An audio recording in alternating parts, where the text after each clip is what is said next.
Good morning, everybody. As you know, I'm Fred Kemp. I'm President and CEO of the Atlantic Council. I'm delighted you are all here for what is a historic day for the Atlantic Council.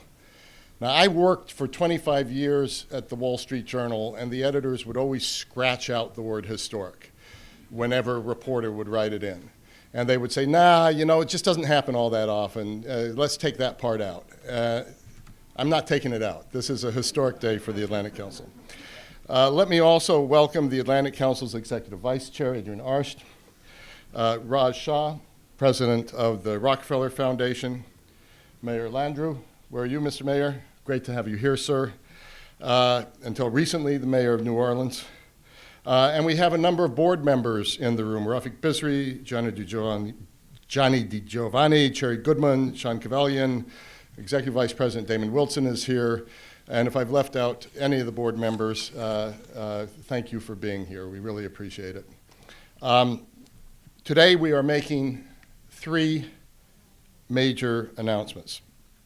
First, Adrienne Arsht has committed $25 million to endow the Adrienne Arsht Center for Resilience permanently.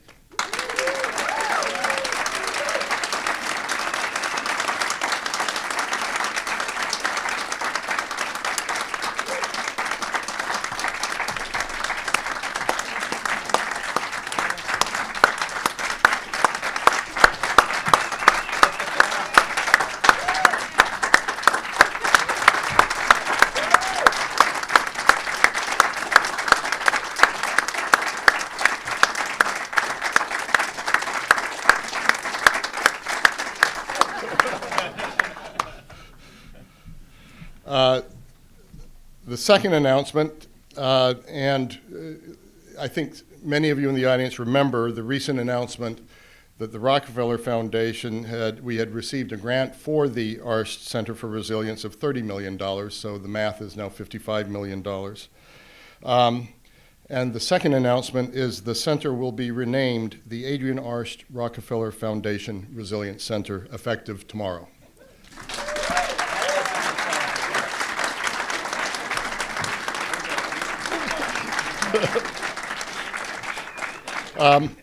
Now, third, the center today is announcing a major and audacious goal.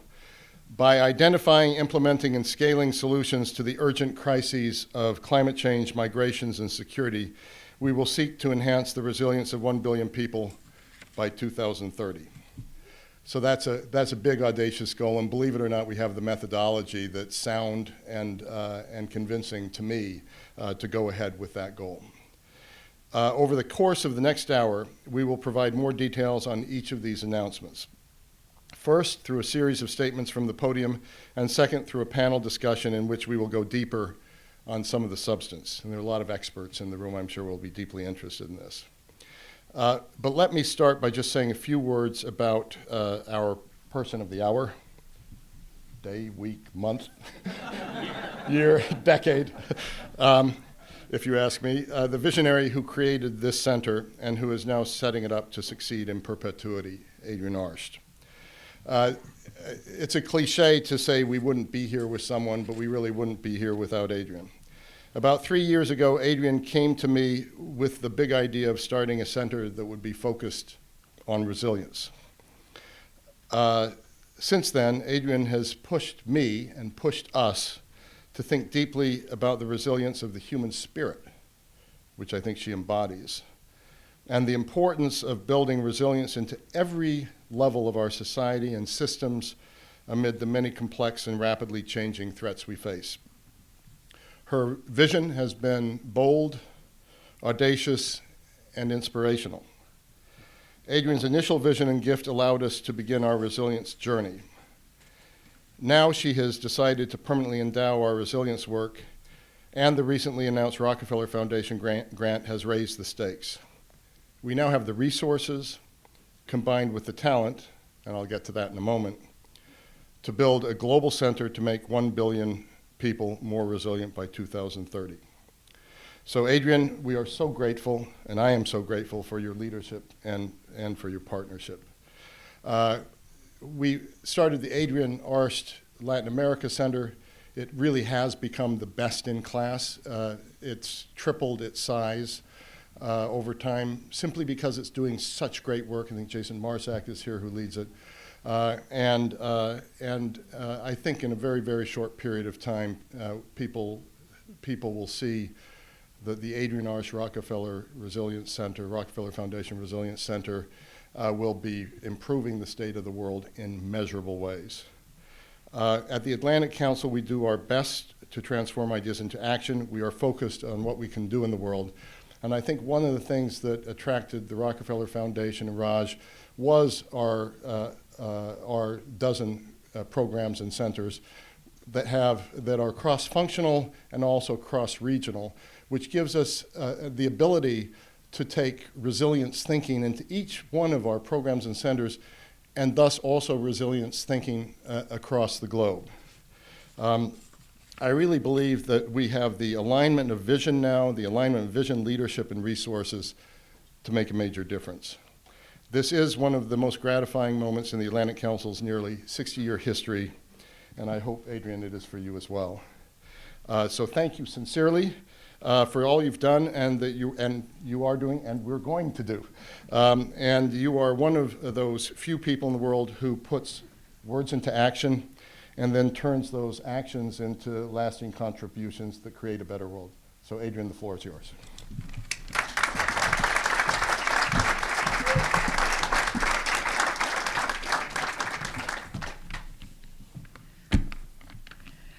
Thank you, Fred. Thank you for the leadership of the Atlantic Council and your courage in supporting me and my ideas.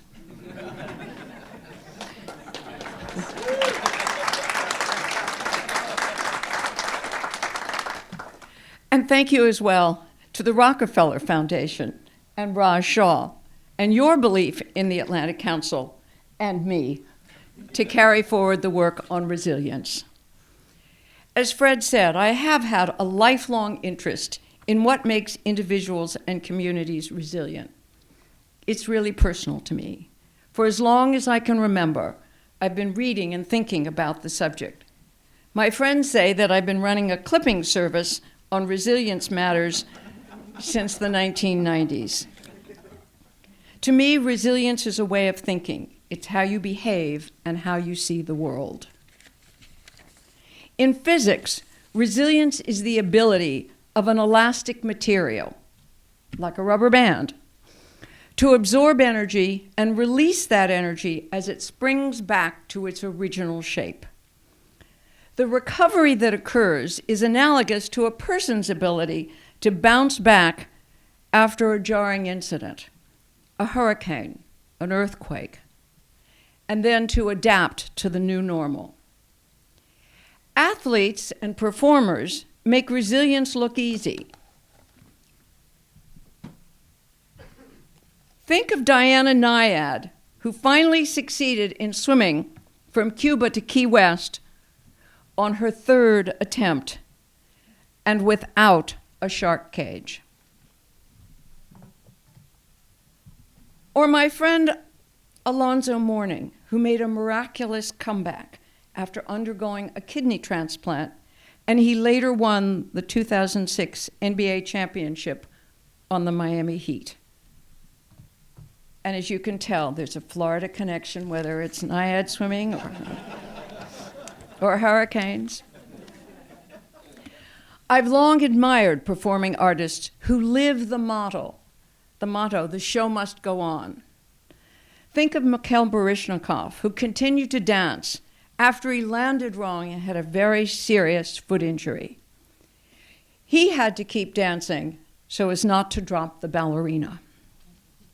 The show must go on, but what makes these individuals rise to the challenge in the face of adversity? I'm interested in work that takes the characteristics of resilience and applies them to the world's biggest challenges. And to that end, 2 years ago, I founded the Adrienne Arsht Center for Resilience here at the Atlantic Council. The work of the Resilience Center is to help populations around the globe become more resilient at the individual, societal, and economic level.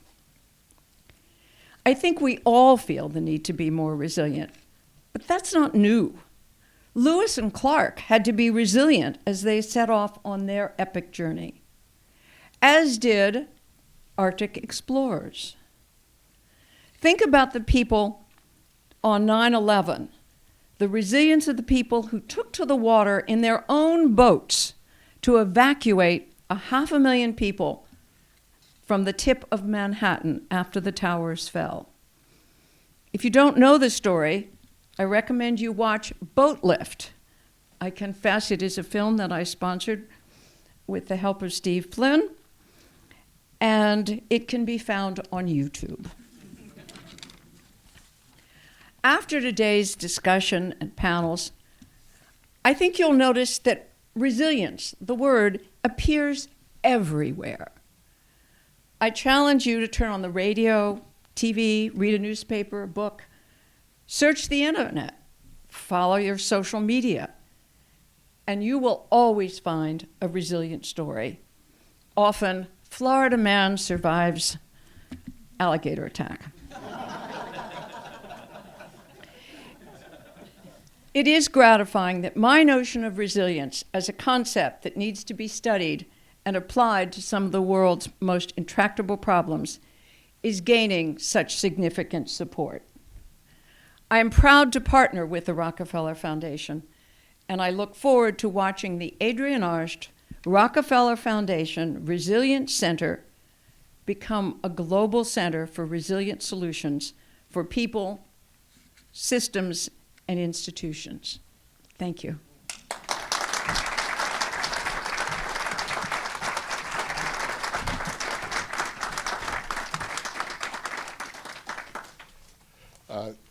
Thank you, Adrienne. You know, I was going to save this for an off-record session later, but I think I should tell them what I codenamed our first project, the Latin America Center. So it was secret.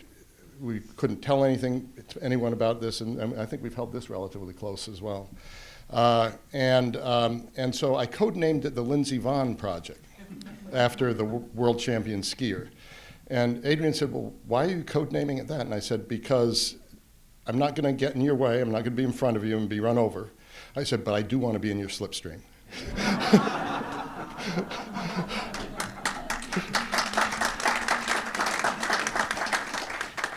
Just so much vision and so much purposefulness. Thank you very much. Now, please join me in welcoming Raj Shah, president of the Rockefeller Foundation. But I really think he's also one of the most visionary leaders and one of the finest public servants our country has. Certainly he proved that at USAID. Not only is Raj a longtime friend and partner of the Atlantic Council as the Rockefeller Foundation's president, he's now, of course, our closest partner on resilience with the new Adrienne Arsht Rockefeller Foundation Resilience Center. It's one thing to give a grant, it's another thing to grant a name. And I think it shows how ambitious we are going to be together about this. You'll want to, after you leave this room, you'll want to look at a blog post that Raj I think it would be posted by now, which is really powerful. Raj, the Rockefeller Foundation has been the standard bearer for resilience for nearly a decade and a half, and the standard bearer for so much else for the good of the world over its history. And you and I talked about your rich visit to the archives of the Rockefeller Foundation, where it really shows how it's put its mark on shaping the world for a long period of time since its founding. The Foundation's leadership and dedication to elevating resilience as a strategy to help vulnerable people and communities withstand the charges of rapidly changing world is truly remarkable and inspiring, and we hope that we can help you take it on to an even deeper global impact. We're so excited to take on this work and continue to build proven and innovative resilient solutions across the world. Raj, over to you.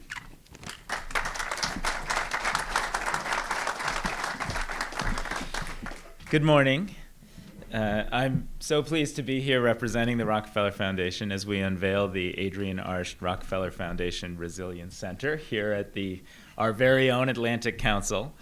I'm especially thankful to Adrienne, of course, for being a source of learning, inspiration, and just a life force in general, for those of you that know her, as I have gotten to Fred and to Kathy and to all of our colleagues that have advanced the work on resilience, including Mayor Mitch Landrieu. Thank you, Mitch, for being with us here today. He's been such an important partner for the Rockefeller Foundation's resilience work over the past decade. The Atlantic Council team, led by Kathy McLeod, has a deep understanding of the importance of helping individuals, cities, and communities across the globe. And that's why we are making this commitment to this institution.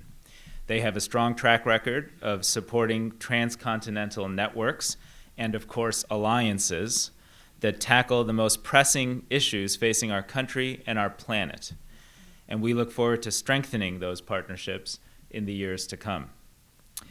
This is a pivotal moment for those of us in the resilience movement.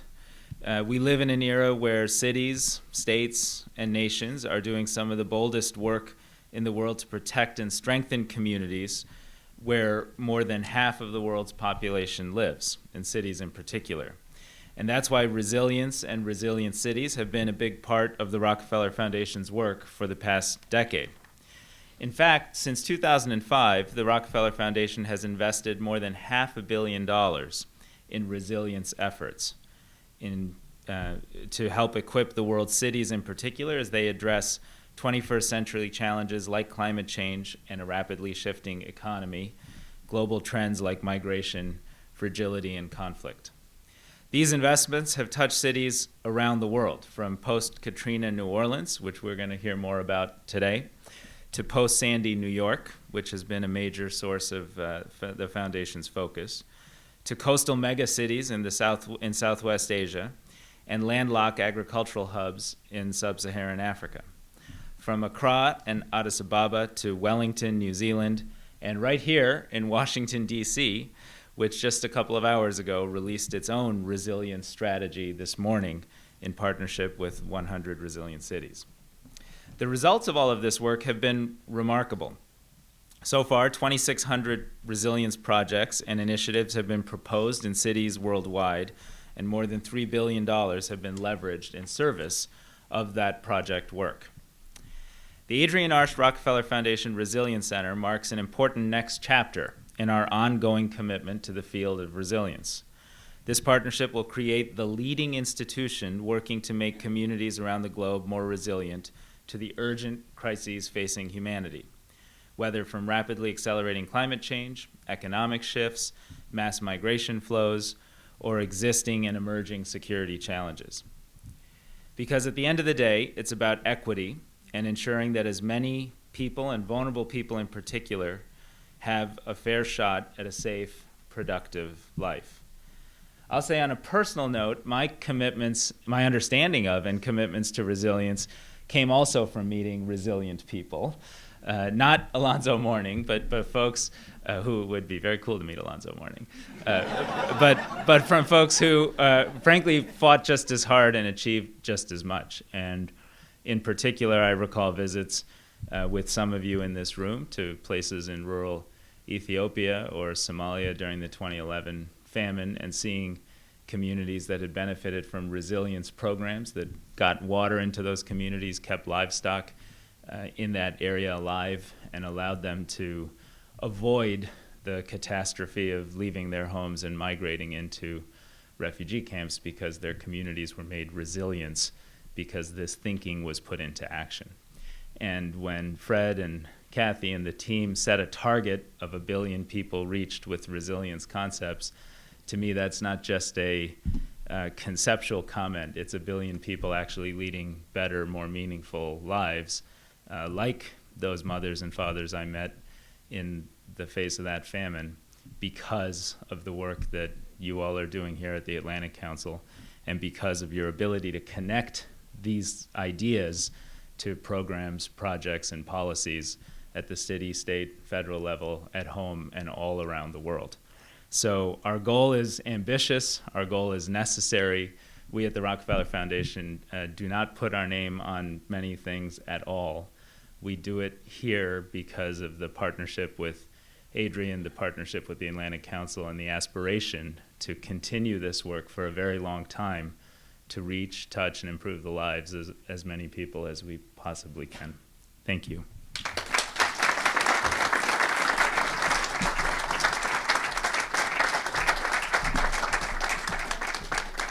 Raj, thank you so much for your vision and leadership and for those comments of encouragement, very challenging goals that we'll be pursuing.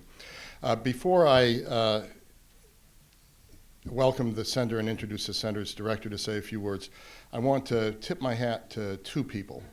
First of all, to Paige Ennis, special advisor to me, again, without whom a lot of this just wouldn't have happened. So thank you so much for bringing this so far.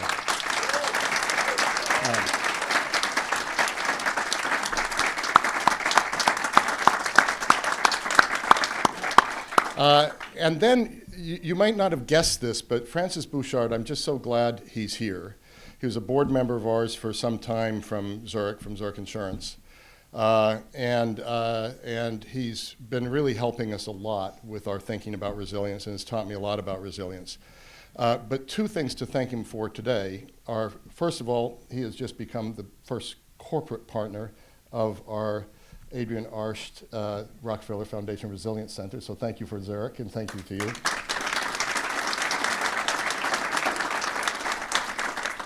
And second of all, when I said we have an audacious plan and goal, and I need, in these things, in what you set up, it doesn't make any difference if you haven't hired the right person to go get it done. And so Francis led me to the woman I'm now going to introduce. And so thank you for being my search consultant. Kathy Buffman-McLeod is our newest center director of the Atlantic Council. We hired her 2 months ago from Bank of America, where she served as Senior Vice President, Global Environmental and Social Risk. All of you in the room who are working on resilience issues know Kathy. I've found that, Adrienne and I have found that more people know Kathy than we actually realized knew Kathy when we made this decision. She's been here for 2 months. As you can see in this room, we're still waiting for her to get something done. She is an unstoppable force, an immovable force, and she knows and she knows the field richly. She knows the people in the field, and more important than that, she insists on making a difference on the ground. So the term think tank, I've long hated that term because it's just so passive. But this is not going to be a think center. This is going to be a think, frame, do, scale, and show the results on the ground center. She is a leader who has the intellectual chops in the background to make our Resilience Center exactly what Raj said it should become, best in class. She brings to our resilience portfolio an incredible drive and focus that she will apply to develop solutions to build the resilience capacity of individuals, communities, and institutions facing 3 key challenges: climate change, migration, and security. Kathy, over to you.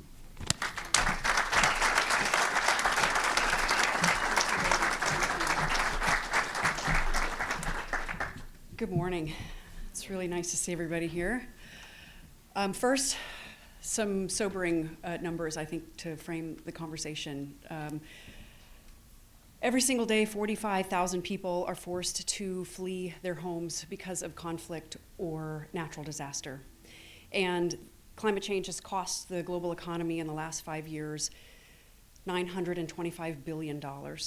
And there's been a tenfold increase in terrorist attacks since the early 2000s.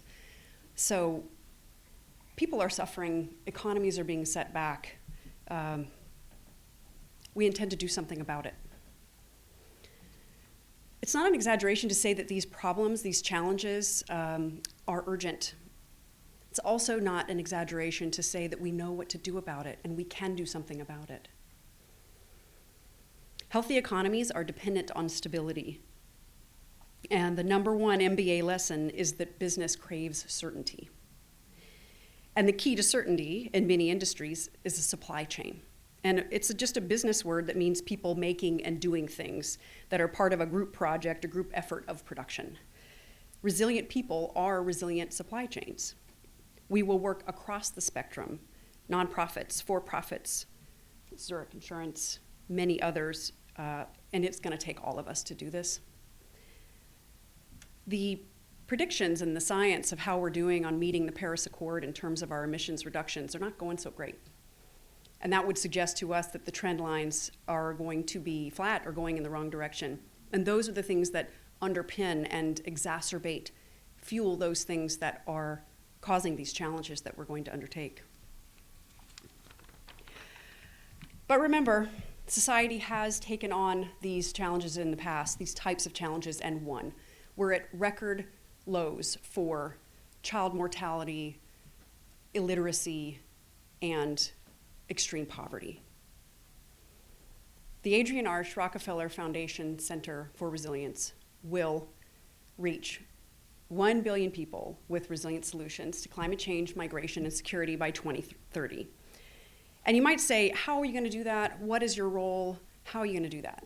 Let me start by saying our role is to be the connective tissue, the quarterback, create the enabling conditions, and look across the landscape and identify the partners, the capital, what's worked before, and how we get to 1 billion. And this is really important. We use evidence-based. We use things that have worked before. And so we're really proud to be partnering with the Urban Institute. And I think Sarah Wartell is here today. Hi, Sarah, thanks for being here. To help us build that methodology of which interventions have worked. Where did they work? How do we tweak them, modify them, scale them, measure them, and create new ones all along with lots of partners. And the way that we'll do that is using innovative public policy at all levels. We'll look at risk and finance mechanisms, insurance and doing it in a different way. We'll think about microfinance, we'll think about macrofinance, and access to resilience capital that's affordable. We'll think about technology. Working with the Red Cross, you may know that they created an app that 90 million people have downloaded and use in their language. So we have examples and we have evidence. We'll also be working with the performing arts. We're working with a group now that you'll hear about. Well, I can't tell you about that yet, so sorry. Got ahead of myself. But I can tell you that we are going to be working on using humor to communicate risk with a partner at the Red Cross. And so different ways to reach people and raise our risk literacy is essential all across the spectrum. And the key thing is we'll do it in partnerships. And I want to name some of those partners that are here in the room, some that we are currently partnering with, and some that we will. I'll start. I mentioned the Urban Institute, Zurich Insurance and Francis Bouchard, the Red Cross, Miami-Dade County, the Global Island Partnership, Kate Brown is here, Swiss Re, Alex Kaplan is here, a great partner in innovating and thinking new ways about using risk transfer and insurance to protect people and places. HRNA Advisors, Jeff Hebert, and Vikram Widge from the International Finance Corporation, who's a climate finance genius. And look, there he is. He's just been conscripted. You didn't know. A Caribbean risk pool with 20 plus countries in it. And that has the ability to reach 1 billion people once we get started. And so we will be working across all spectrums with these partners to reach 1 billion people in 10 years and many more. We're ready to get started. We're 100% about implementation of these solutions. We'll build on the work of 100 resilient cities and the plans that they created in 80 plus cities, and we'll be mining those plans for the very best of climate change, migration, and security issues and plans. And congratulations to Washington, D.C. today for rolling out their plan.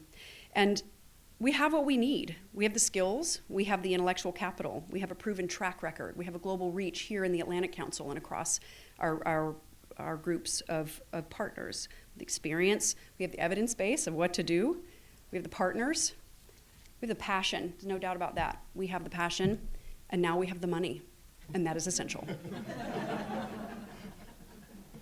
Thank you, thank you. With all of our partners pulling in the same direction, we can meet this goal, and we're 100% confident that we can do it. Thank you, Fred Kemp, for bringing me to the Atlantic Council for this wild ride that we're about to undertake together. Thank you, Francis, for suggesting that Fred and I have a coffee. Good coffee. Was a great coffee. Thank you to the Rockefeller Foundation and to Raj for the confidence you have in us. And Adrienne, there really are no words. Thank you for the vision, the passion for resilience, the idea, for the leadership, for everything. Thank you. Together we will do this, and I guarantee you that we will offer you a resilience return on your investment. 2030, here we come. Thank you.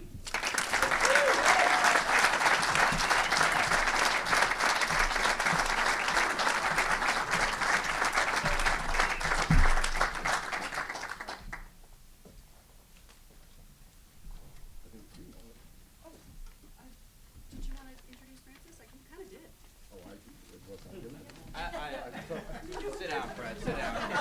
I think I already introduced Francis. I think Fred's going to sit up here or stand up here and tell more about my matchmaking services, which is not why I'm here, I hope. As an insurance company, we do resilience as our day jobs. Every time we pay a claim, we're helping an individual, a family, a business, a community get back to where they were. Every time we incentivize a risk-sensitive behavior, we're helping people avoid harm. So it's our day job, but if you look around, insurance is not addressing all of the risks that are out there, whether they're for financial reasons, whether it's the time lag. There's a whole slew of explanations for this growing protection gap out there. So for the last decade or so, Zurich Insurance Group, but many other insurance companies as well, have started to look beyond just the products and services we offer and look at ways we can work with communities, ways we can work with other partners to really bring our risk expertise to bear on issues that perhaps aren't about insurance, but are really about people and about resilience.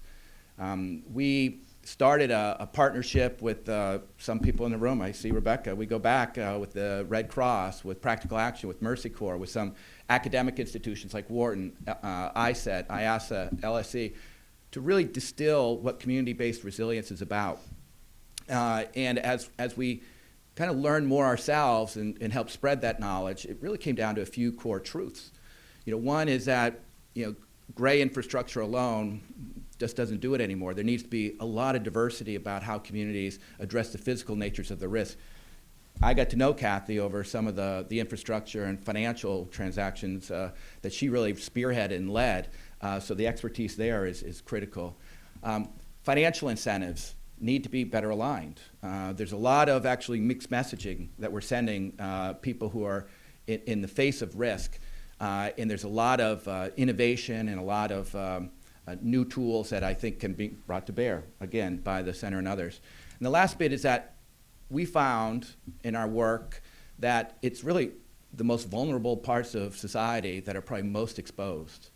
Probably everybody in this room is well insured, but there's so many parts of our communities that are not. And there's a whole slew of reasons for that, but there's a disproportionate impact of these risks on the most vulnerable in society. So when I kind of did my little dating match here, I started to get a sense of the boldness of the ambition that Fred and the Atlantic Council were talking about, the capabilities that they were assembling and the resources they were assembling. So it was kind of a no-brainer for us to really think about, all right, what's the next phase and what's the next area of impact? And when Kathy started to utter the B word, the billion, then it really started to sink in that this is about really taking the next decade and the infrastructures that are being put in place, the platforms that are being put in place, the rallying cries that are being put in place, and really bringing together a disparate set of stakeholders, all with a common goal to do something that really absolutely needs to be done. So we've worked with both the Atlantic Council and the Rockefeller Foundation in the past. We have been incredibly impressed with, as Fred indicated, their impact orientation and their focus on results. So, for us, we're honored, we're humbled actually. I'm humbled to be up on this stage, and it really is a reflection of all the work that not only Zurich but our partners have put in over the years that really make us, I think, ready to join something like this and be part of it. So thank you and congratulations.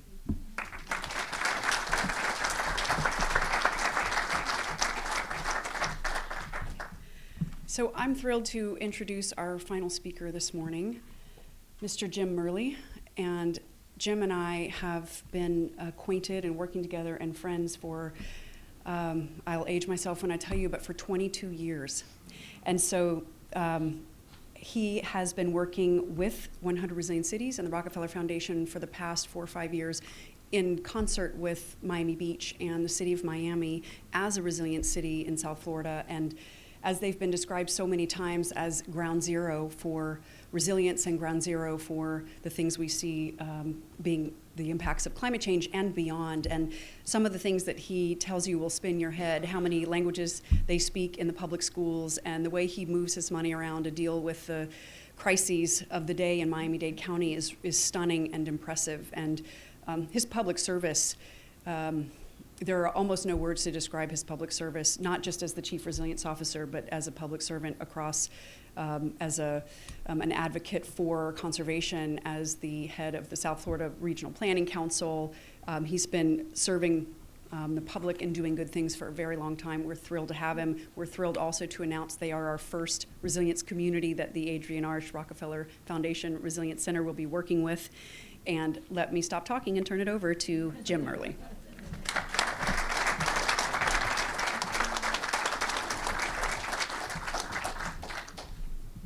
Well, good afternoon.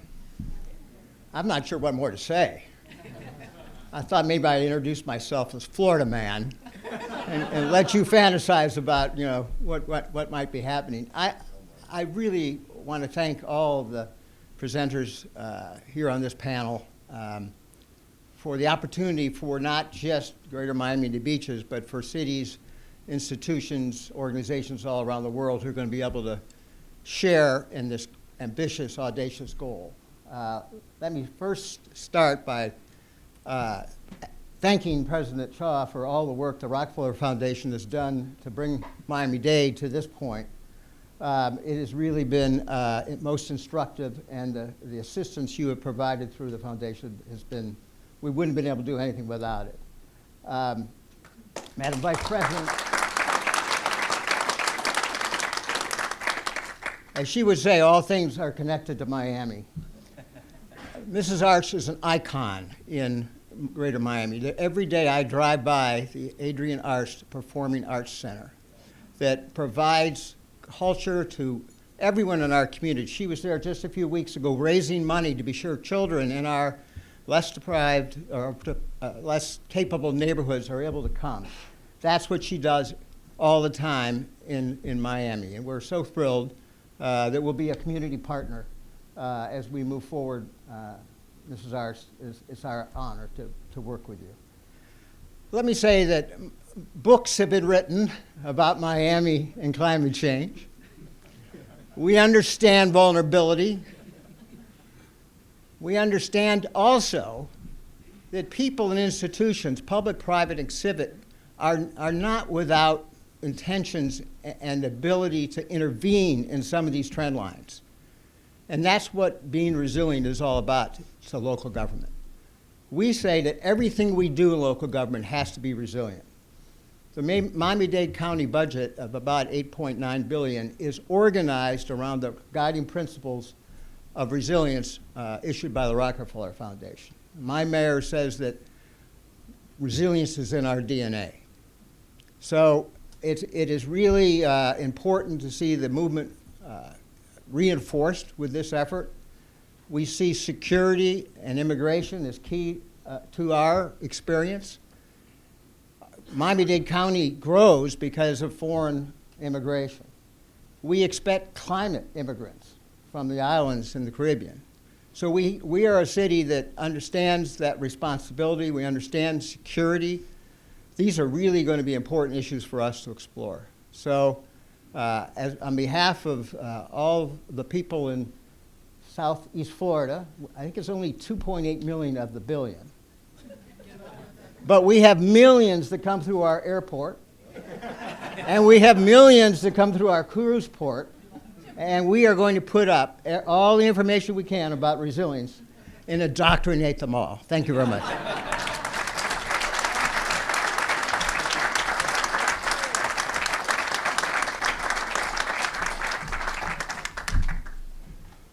So I think we're going to take just a few minutes of questions.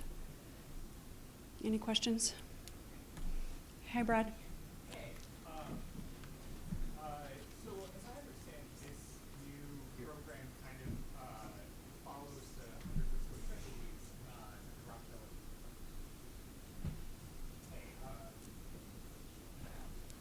Does that work? Okay. It does. So as I understand, this program kind of follows the 100 Resilient Cities. I was wondering if you could say a little more about how this differs and what sort of gained or possibly changed or lost by moving from that program to something that sounds like it has a broader focus. You bet. So, and I think it would make sense for Raj Shah to start and talk about the perspective of the Rockefeller Foundation, and then I can share where we come in. Do you want to take that? You've got a mic on, yeah. Sure. Very briefly, I think we've had, as I mentioned, a very, very proud investment history in resilience of almost $500 million, and of which 100 Resilient Cities as a program has been one of many programs. I believe the 100 RC program has been successful in identifying projects and plans, particularly in the subset of cities where mayors really led, like New Orleans and so many others. And I think this platform will allow the resilience work to be more implementation focused, broader, and allow us to reach many more people with the concepts that underpin not just 100 RC, but really the decade-long history we've had of investing in resilience in many, many different forms and in many different parts of the world. So we're committed to using this platform to sustain and institutionalize a very serious program around resilience at the city level, but also at the state and federal level and in so many other ways. And I look forward to seeing how that evolves over time. And I would just underscore the comment about the implementation. So a lot of the work of the 100 Resilient Cities was about planning for and building resilient strategies. We are 100% implementation. And when I mentioned the work in partnership with the Urban Institute, you have in your folder a summary of our evidence base of the interventions that we will be using in partnership across the world. Sally? Thank you. Is this on? Can you hear me? Yes. Congratulations. What an exciting program. So my question is really related to the geography, the global geography. You mentioned the Caribbean. I just returned from Africa, Mozambique in particular, where they've just been hit hard in the last month. Yeah, So devastating. I'm just curious, what is sort of the global reach of the program? It is a global reach, and I have been in my job for 8 weeks, just saying. And we have a methodology of how we'll choose those locations. Miami is our first selection. We have some notions, but we need to take a look at the populations. And there's the phrase of don't let the perfect be the enemy of the good. We're going to get started. 10 years will fly by, but we will be selecting those locations on a variety of things, and we'll be sharing that as we come, but we're not quite ready to say where, but it is global, and it will be where people need us and want to work with us. Kathy, can I add one thing to that? Please, yeah. I would just add one thing to that, which is you talk about Mozambique. We have a very strong Africa Center run by Peter Pham, and he's one of the most knowledgeable people on the continent, connected here. And Kathy has a wonderful deputy working with her, Eric Ridge, who's been at the Atlantic Council for a while now and really understands how to navigate the programs and centers here. And coming out of the Pentagon, really understands the security issues that are traditional to the Atlantic Council. And so I think what you'll see over time is not a siloed, standalone resilience center. You'll see a resilience center picking projects. You can't do everything all the time, so what you want to do is you want to do very, very good work, and that's why I think Kathy has picked these 3 areas, which are pretty big anyway as areas. But what we'll do is we'll figure out where we have the greatest talent to bring home, the greatest existing talent regionally to help bring home some of these issues. And then we already in our Global Energy Center have existing climate talent and existing energy talent. So there's just a wealth of talent already at the Atlantic Council that Kathy will be able to draw upon, and working with Eric, that will be also a powerful partnership. Any other questions? I think I saw another hand. Hi, yes. Hi, I'm Maria DiMento from the Chronicle of Philanthropy. And Raj, I had a question for you. Given that Rockefeller's name will be part of this, it sounds like as a partnership, the foundation is still going to be involved. Can you talk a little bit about how the foundation will be involved and for how long? Sure. Well, this is not anything new to us. We have, for more than 100 years, sort of embraced large-scale partnerships that include public sector, private sector actors coming together trying to tackle tough problems. And so we stay involved with all of our big partners. We do so for as long as it takes to help them sustain and institutionalize their work and achieve the huge goals that they set for themselves. So we'll be happy to do that here and hopefully not too intrusive in the process. We'll grow old together, Raj. Yeah, right. Any other questions? Hey.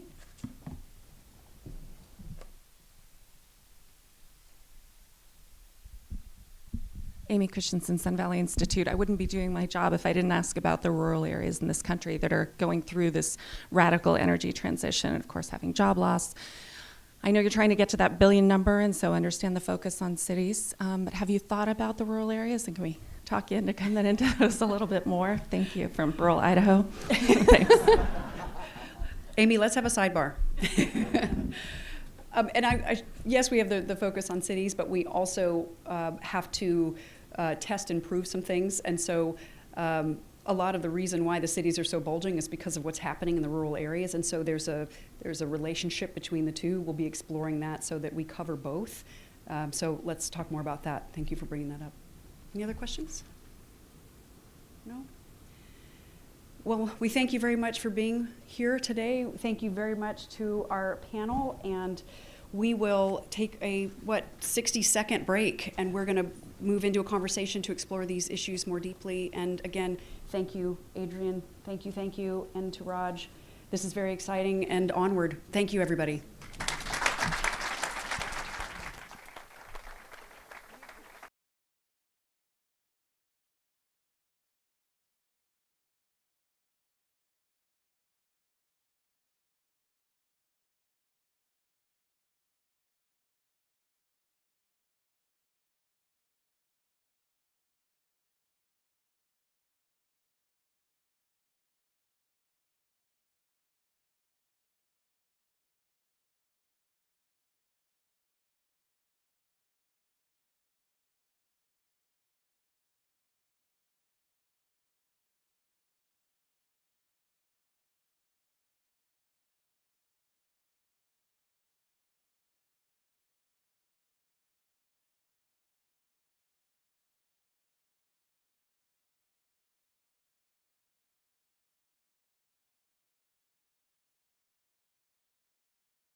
And so no Jim either. Okay. No, that's fine. Okay, we're ready. All right. We're ready, I'm told. Thank you for joining us. We're going to go a little deeper in conversation now. My name is Jeff Goodell. I'm a journalist who has been writing about climate change for almost 2 decades now. I'm very honored and thrilled to be here and be part of this. I'm very grateful to Adrienne and to everyone at the Atlantic Council for inviting me here. Very grateful to Kathy for inviting me here. Kathy and I have known each other for a long time. She's on my short list, very short list of people who really get it about climate change and understand really what's going on in our world.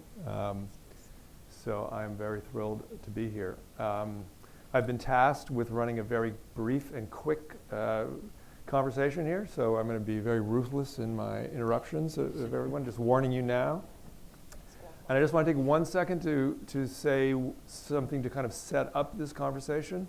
When Kathy called and asked if I would come and do this, I had literally just stepped off a boat. I had been in Antarctica for 2 months, where I had been looking at traveling with some scientists from the US and the UK who were looking at the risks of sudden collapse of the West Antarctic glaciers. It was an eye-opening experience for me, even though I have been writing about this and thinking about this for a very long time. While I was on this ship in Antarctica, we witnessed in real time a 25 by 40 mile square area of West Antarctica collapse into the sea around us.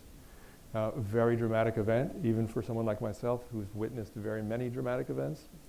And it really gave me a sense of the scale of what we're facing with climate change. It's very easy to read reports and think about it in the abstract, but to see a 25 by 40 mile piece of ice collapse around you really gives you a sense of what's going on. And it's one of the reasons why I think what's happening here today is so important, is because of the scale of this initiative and this project. It's one of the few initiatives that where the scale is kind of commensurate with what we're facing. And so in that context, I'm very happy to be here and to guide this discussion.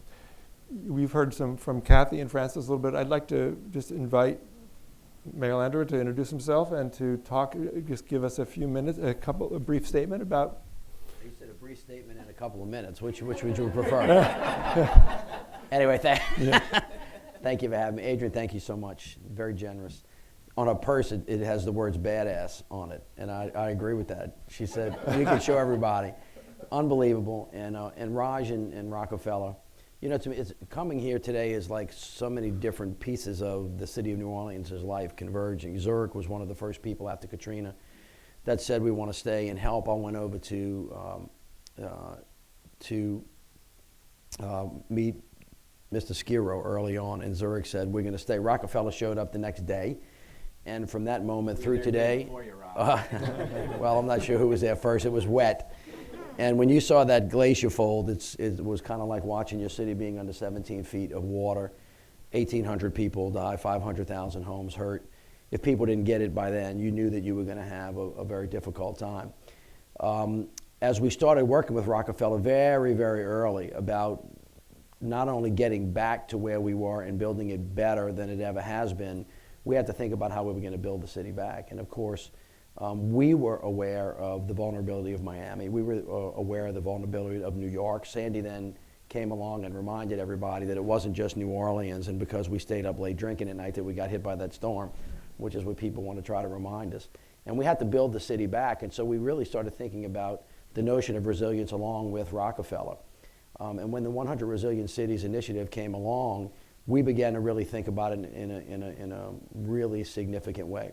Jeff Hebert, who's sitting to my right, was the head of the New Orleans Redevelopment Authority. I tapped him with Rockefeller's blessing to be the city's and maybe the nation's first chief resilience officer. Maybe there was one before you. And then we came up with a plan to actually build the city back and have resilience be part of our DNA.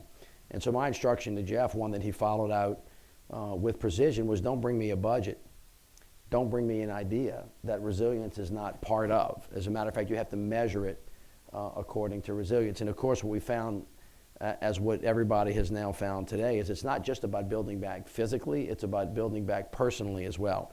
And if neighborhoods are resilient, then it's going to be strong. General Honore, who some of you will remember, basically said, you know, when it gets hot, the poor get hotter, and when it gets cold, the poor get colder. And so, as you alluded to earlier, what's happening now is going to affect especially poorer cities, poorer nations, and poor rural areas, by the way, none of which can be disentangled because they're all connected.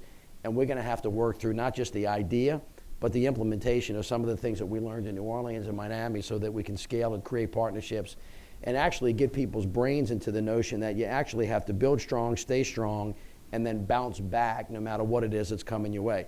We don't have a lot of time. It's happening before our eyes. This morning, before I left New Orleans, I sent along the new FEMA maps that reflect what's going to happen to the southern part of the United States of America if a Category 3, 4, or 5 hits, and the numbers are not pretty, and neither are the pictures and neither are the colors. So if we know what's coming, and we know that it's likely to occur, shame on us if we don't get ready for it and prepare ourselves for the dangers that actually confront us at this moment. Thank you. All right, brief and in time limits. Excellent.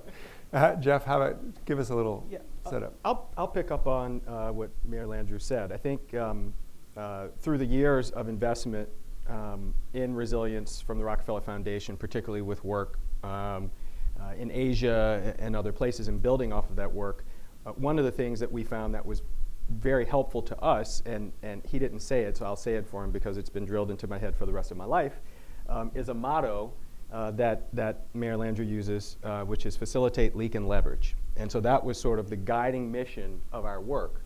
And so for us, we sort of understood what the realities were, understood what the science said, but in order to think about solutions, which is where he always wanted to go, we did that in partnership and networks with other cities around the world. So for instance, on flood risk reduction, we worked with Paris, with Rome on the western half of the city of Rome. We worked with Norfolk and Rotterdam and tried to sort of develop thinking around solutions that could possibly be transferable and also at some point investable so that we could take action.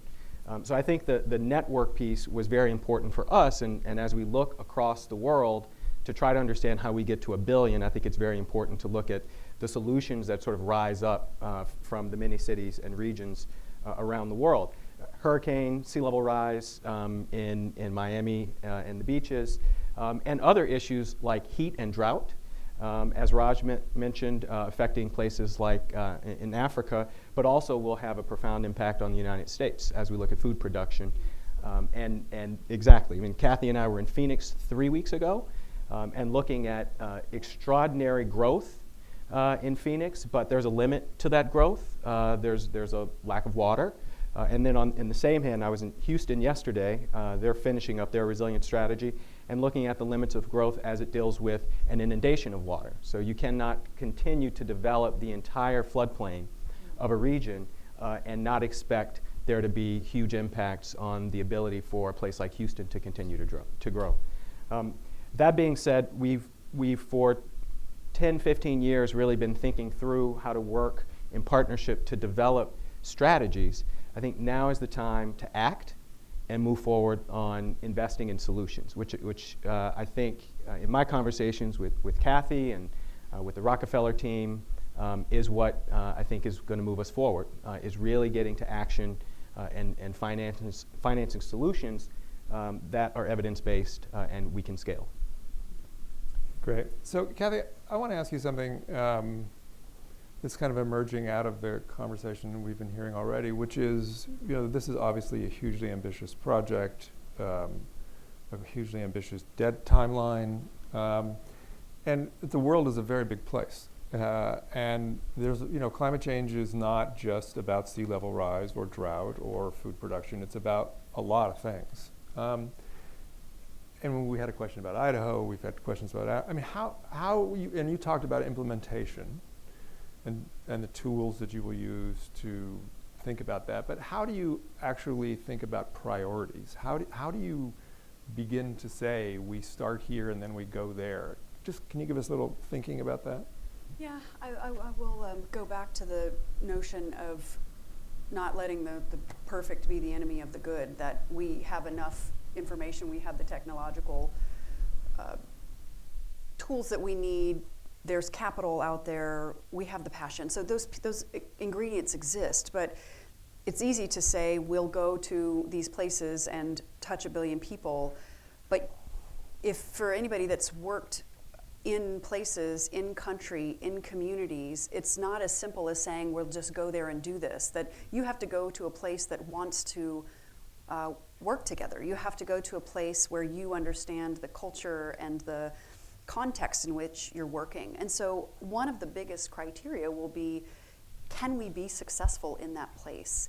And yes, we'll have the lens of population over it, but if something suggests testing something that could be replicated and there is a willing partner and the pieces line up, we'll do that. We will also be opportunistic in terms of getting to that number. And I think it's 10 years will pass very quickly, and I think we have a year or two at the most to get the machine built and running. And that will mean a lot of decisions made about, is this the community, is this the place, is this the policy framework, is this where we can be successful? So I'll stop there. Mm-hmm. Interesting. So Mayor Landrieu, this question of priorities brings up questions about social justice, and who do we save, who do we help, how do we make these decisions? What did your experience in New Orleans tell you about that? What are the lessons that you learned in New Orleans on that perspective? It was actually alluded to earlier when you were talking. When Katrina hit, the entire city was flooded. So the storm, by the way, it was an infrastructure failure. It was a hurricane, but it wasn't nearly as bad until the levees broke, which has to do with the stability and the sustainability of our nation's infrastructure, sewer and water systems, airports, the whole 9 yards. And we can't lose sight of that. But when the water hit, it hit everybody equally. But not everybody had the ability to respond equally well. Those families that didn't have generational wealth, that didn't have insurance, that didn't have succession plans in place, those neighborhoods that were vulnerable and weak before had a much harder time coming back as well. Now, not just in the climate change area, in the area of violence and in other areas, a lot of the studies have shown that those neighborhoods that are strong, where people know each other, where there's strong social institutions, they're able to bounce back as well. So as you get into this space, Rockefeller's also not going to leave the space of resilience in the economy and economic upward mobility as well. So as you're thinking about this, climate change is a big enough thing to think about, but it's not just about being resilient as a result of climate. There's going to be a bad thing that happens in everybody's neighborhood sometime in their life. And the notion of resilience is actually broader than that. And it's much more needed in poorer communities than it is in wealthy communities. Because in the wealthy communities that had insurance, for example, there are 2 pieces of property in New Orleans that are identical except for a railroad track. There's always a railroad track. There's always a highway. There's always a lake that separates poor people from rich people, white people from black people, Hispanic. It's true all over our country, and that's worth being aware of too. And when you looked at that and you look at what come back and didn't come back, Lakeview and then the lower Ninth Ward, it all had to do with people's ability to have money, have jobs, cohesion of which ones came back, how fast, and how quickly. And so I think, my respectful suggestion would be you have to pay particular attention to the most vulnerable and in the most vulnerable spaces, which takes us back actually to the comment that you made about rural America. We're not nearly as divided as people say we are. We keep saying, but we are so intertwined that you really can't take care of one without the other. And so I just being aware of that, being aware of the notion of resilience, which I don't know, it might have been in our lexicon before 2005, but not much. But since then, we have done, I think, a really good job of getting people to think about the notion of everybody being strong. It's also true that we need to push into people's minds all of the time this notion of we always have to reach out to the most vulnerable because they have the greatest need. And then finally, to go back what Jeff said, I did beat into their heads this notion of facilitate, link, and leverage. And this is what you learned in kindergarten. When a problem is so big that you can't solve it by yourself, or there's so much going on that you can't get what it is that you need, you have to find friends. And you can use your convening power, what the Atlantic Council is doing, to bring all of these disparate organizations together. I can see it here. You know, you guys were our friends, you guys were our friends, y'all were our friends. Why don't y'all meet each other? Because it seems like y'all are heading in the right direction. And oh, by the way, everybody's got a little bit of change in their pocket. So how are we going to link you together? And then how do you leverage everything that you have to solve the billion problem? And I think that notion of going forward through partnerships without spreading yourself too thin, being able to set priorities, setting reasonable goals, and then more importantly, instead of just talking about it, coming up with strategies that you can implement that have been tried in the 100 Resilient Cities Initiative, are things that will move this effort along very, very, very quickly. And I just think that way of being is going to produce a more resilient community, irrespective of what it is that brings the danger to our doorstep. And I would echo that and say I think it's why you see the private sector looking to partner more and more, that it's not just our own products and services that we think are the solutions anymore. I think the insurance sector, but other sectors as well, are really reaching out and looking for partners who will bring a different perspective to the same common problem.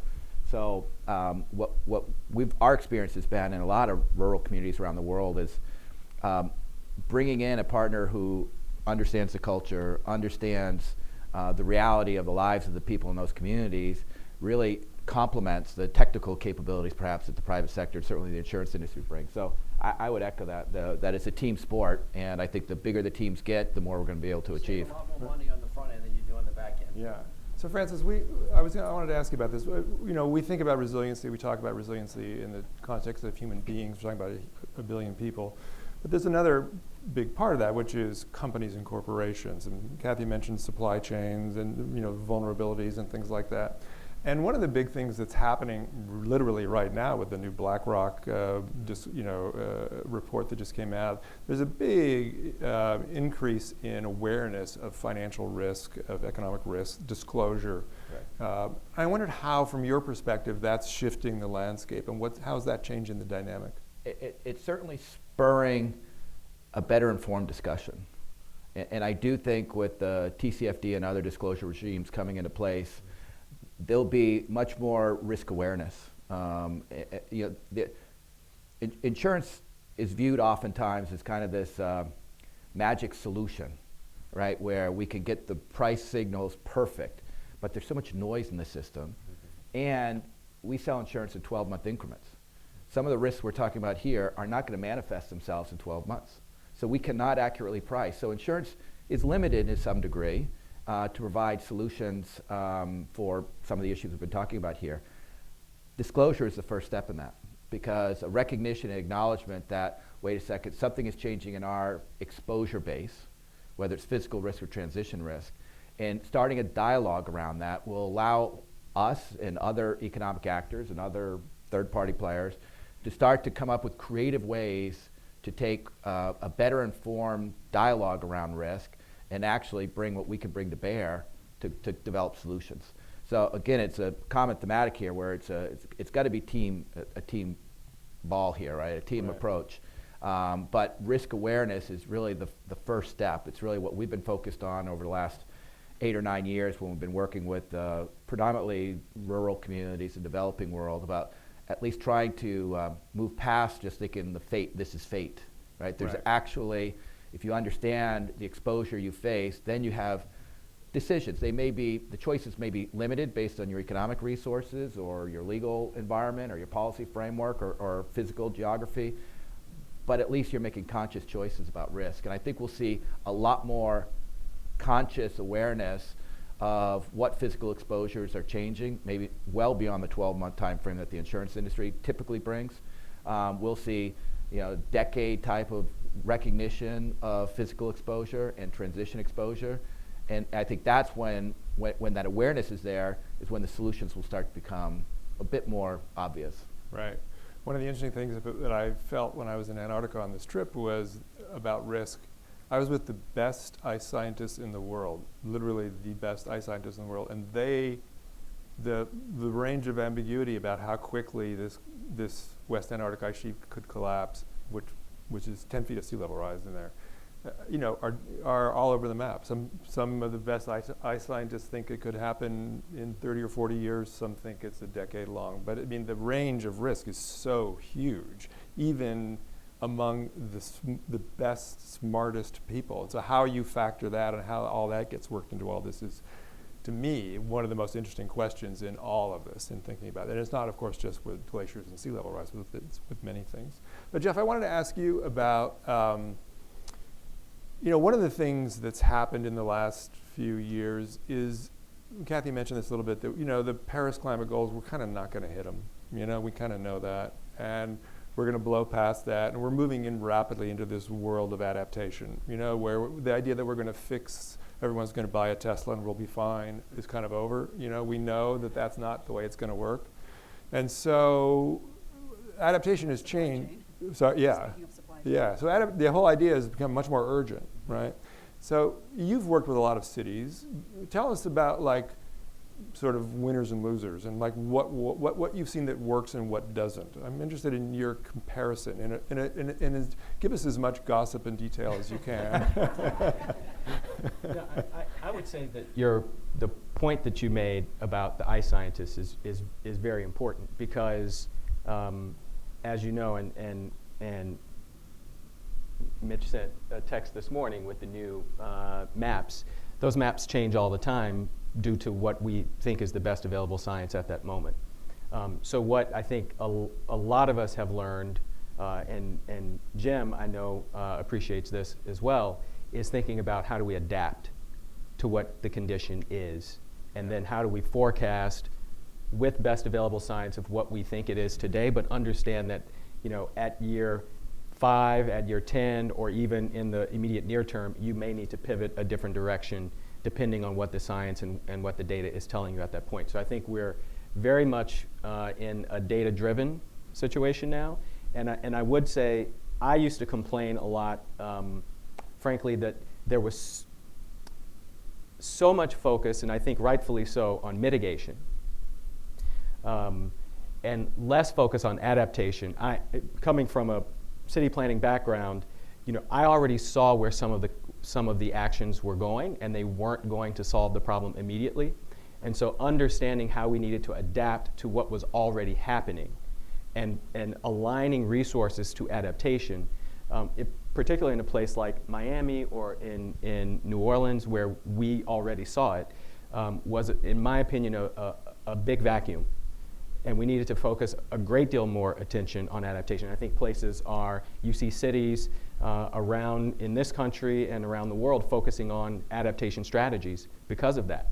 And I think it's very important. I mean, there's a sea level rise study going on right now in MiamiDade, New York. The mayor of New York, Bill de Blasio, talked about climate adaptation for Lower Manhattan. He announced something a few weeks ago. I mean, I think that adaptation is something that we're going to have to focus heavily on, because we have what we call the best available data now, and cities are trying to take action around that, but there is the unknown.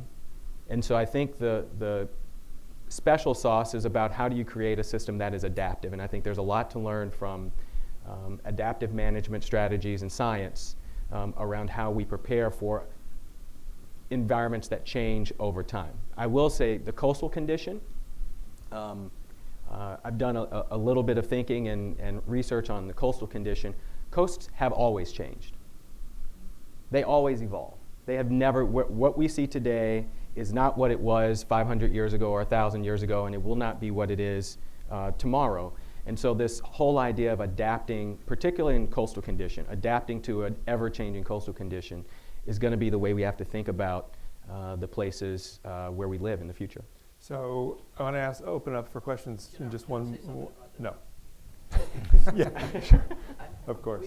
We have I have had the unfortunate circumstance of overseeing, or being a part of overseeing, Katrina, Rita, Ike, Gustav, national recession, BP oil spill, a massive number of mass shootings in the city of New Orleans, and a whole bunch of other stuff. And the human brain is really a curious thing in its ability to deny what is sitting right in front of you. And the need to demand specificity before you start doing anything. It may very well be that the scientists you couldn't tell you when that ice sheet was going to fall.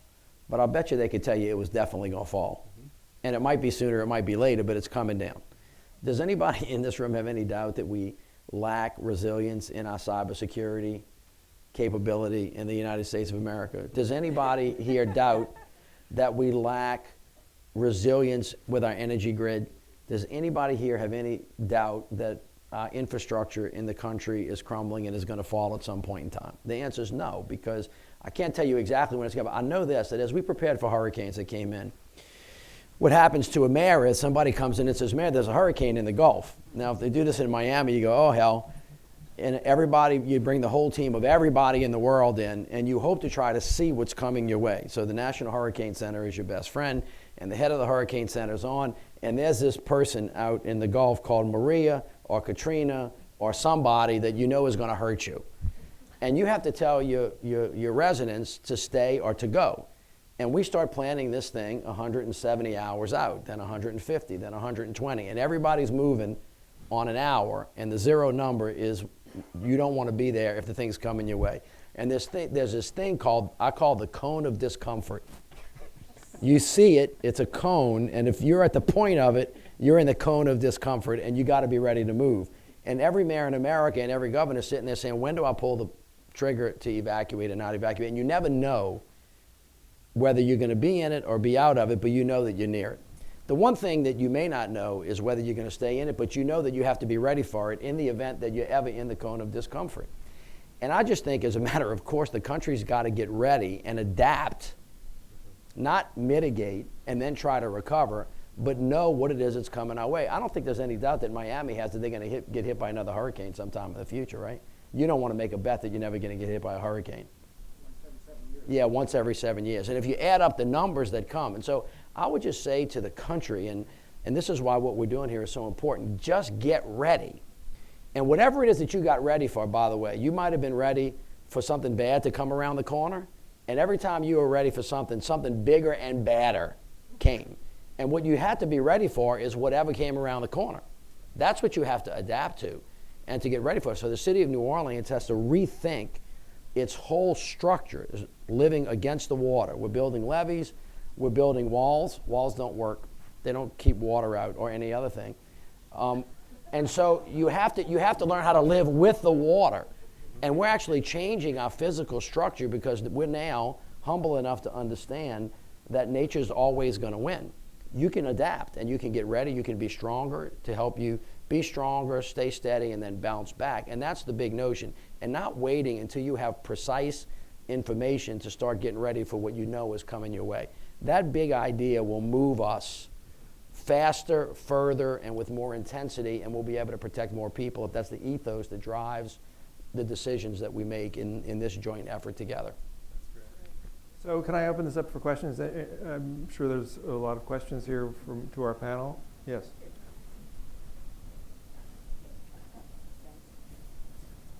Well, congratulations to everybody, and thank you for your comments today. My name is Paula Stern. I'm part of the Atlantic Council on the board. You finally said the word infrastructure.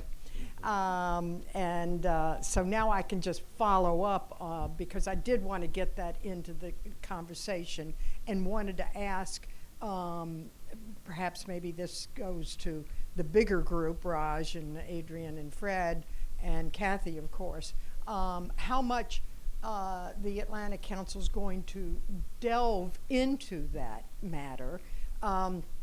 Because as you always so articulately explain, it's going to happen. It's a question of preparation. And the U.S. in particular has probably been the most lax given the greatest resources that we have. And I'm just wondering how you envision the center dealing with that reality and challenge, and kind of, because it's a political question. And I'd love to hear about it because I completely agree with you. That's where we need to start. It's a great question. Yeah. Yeah, and in the, I'll call them 6 pathways of evidence-based interventions that we will use, the activities that we'll pursue, infrastructure is the first category. Okay. And we will be participating in advancing resilience standards for investment for infrastructure capital across local governments, federal level, at all levels of government where it makes sense through policy fora, but we will definitely be focused on infrastructure. And I think the grade for 2018 for the US, of course this is a global program, was a D+. So I don't think there's no argument that we're on the verge of a crisis for our infrastructure. And that's the US. So just thinking about how infrastructure capital, and because it's financed over 20 and 30 years, right now, I think there's something like 1% of infrastructure investment slated for resilient investment. That leaves $18.999 trillion of investment not resilient. And so, yes, short answer. I go a step beyond that and say that there's a demand for these type of projects. There's capital sitting there. So this is not there's no money out there, there's no interested funding. The funding is there, it's waiting for the type of infrastructure that have an impact. Did you suggest a report card? You said there is a report card on the U.S. infrastructure that was rated a D+. Yeah, I can find that for you. But globally, is the Resilience Center going to be? Yes, we will be. Okay, I have time for one more question, yes. Hello, thank you very much. And I'm Laura Liswood, Council of Women World Leaders, of which Adrienne helped create. Her fingerprint is on everything. So this is a bit of a Coles to Newcastle question, because I know the commitment, Adrienne, Fred, Eric, I think Kathy, you certainly, Paige, around the issue of gender. So I'd like you to talk a little bit more about the gender lens that you're planning on using, because we do know it's similar to what you were talking about, Mr. Mayor.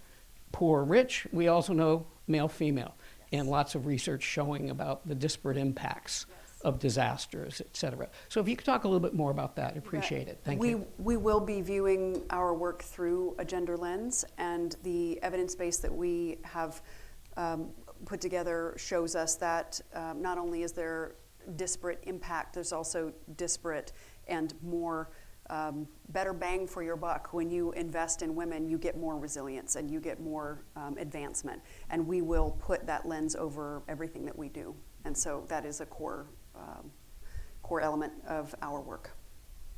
Yeah. Okay, I think we need to wrap this up. I will just say this has been an honor to be here, great conversation, and the journey begins. Thank you all for coming.